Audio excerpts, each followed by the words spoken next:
Hi, this is INKCHIP YouTube channel. Today we will discover how to use ICC profiles. An ICC profile is a set of data that describes the color attributes of a particular device.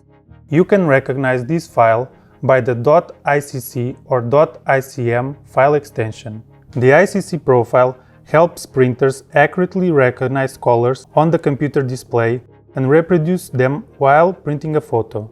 Where can you find it? If your printer uses the genuine ink, the necessary ICC profiles are already installed into the driver. There is no need in additional creating and setting it up.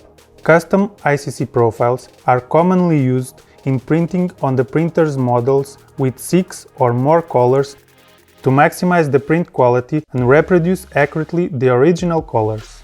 The 4-color printers don't need custom ICC profile. However, you might need a customized color management if you use the sublimation ink. You can ask your sublimation ink manufacturer for customized ICC profile. The creation of ICC profile is done by a hardware calibration device such as a colorimeter. It is made for the particular printer model, ink and paper type. If any of these components changes, the ICC profile won't work. A custom ICC profile needs to be installed into Photoshop, Corel or your RIP software. Once it's installed, it is available in the Color Management tab in your Epson driver. That's all. Thank you for watching the video. You can find more manuals on the INKCHIP YouTube channel. Don't forget to subscribe. Bye!